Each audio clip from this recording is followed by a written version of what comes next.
ರಾಜ್ಯದಲ್ಲಿ ಮತದಾರರ ಪಟ್ಟಿಯ ವಿಶೇಷ ಸಮಗ್ರ ಪರಿಷ್ಕರಣೆ ಪ್ರಕ್ರಿಯೆಯ ಮನೆ ಭೇಟಿ ಕಾರ್ಯ ಸೋಮವಾರ ಮುಕ್ತಾಯಗೊಂಡಿದೆ.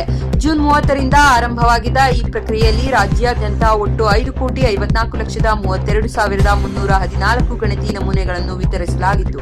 ಈ ಪೈಕಿ 4,46,369 ನಮೂನೆಗಳನ್ನು ಡಿಜಿಟಲೀಕರಣ ಮಾಡಲಾಗಿದೆ. ಎಸ್ಐಆರ್ ಪ್ರಕ್ರಿಯೆಯಲ್ಲಿ ಒಟ್ಟು 1,08,31,945 ಎಎಸ್ಡಿಡಿಒ ಮತದಾರರು ಪತ್ತೆಯಾಗಿದ್ದಾರೆ.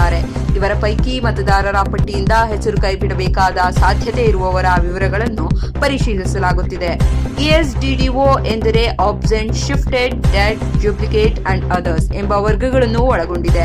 ಅಂದರೆ ಗೈರು ಹಾಜರಾಗಿರುವವರು, ಸ್ಥಳಾಂತರಗೊಂಡವರು, ಮೃತಪಟ್ಟವರು, ನಕಲಿ ಅಥವಾ ಡ್ಯೂಪ್ಲಿಕೇಟ್ ಹೆಸರುಗಳು ಹಾಗೂ ಇತರೆ ಕಾರಣಗಳಿಂದ ಪರಿಶೀಲನೆ ಅಗತ್ಯವಿರುವ ಮತದಾರರು ಈ ವರ್ಗಕ್ಕೆ ಸೇರುತ್ತಾರೆ. 7 ಲಕ್ಷ ನಕಲಿ ಮತದಾರರು. ಲಭ್ಯವಿರುವ ಮಾಹಿತಿಯ ಪ್ರಕಾರ ರಾಜ್ಯದಲ್ಲಿ 15,28,985 ಮತದಾರರು ನಾಪತ್ತೆಯಾಗಿರುವುದು, 65,61,607 ಮತದಾರರು ಶಾಶ್ವತವಾಗಿ ಸ್ಥಳಾಂತರಗೊಂಡಿರುವುದು ಪತ್ತೆಯಾಗಿದೆ.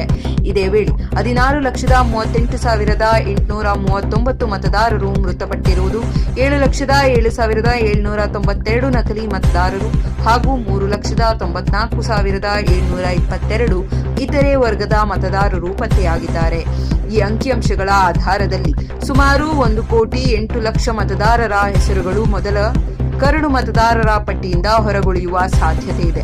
ಆದರೆ ಅಂತಿಮವಾಗಿ ಯಾರ ಹೆಸರು ಮತದಾರರ ಪಟ್ಟಿಯಲ್ಲಿ ಉಳಿಯಲಿದೆ ಅಥವಾ ಕೈಬಿಡಲಾಗುತ್ತದೆ ಎಂಬುದು ಮುಂದಿನ ಪರಿಶೀಲನೆ ಮತ್ತು ಆಕ್ಷೇಪಣೆಗಳ ಪ್ರಕ್ರಿಯೆಯ ಬಳಿಕ ಸ್ಪಷ್ಟವಾಗಲಿದೆ.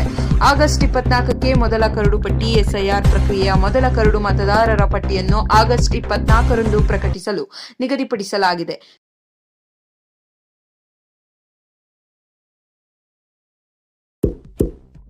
ಇಂತಹ ಇನ್ನಷ್ಟು ವಿಡಿಯೋಗಳಿಗಾಗಿ ಲೈಕ್ ಮಾಡಿ, ಫಾಲೋ ಮಾಡಿ, ಶೇರ್ ಮಾಡಿ.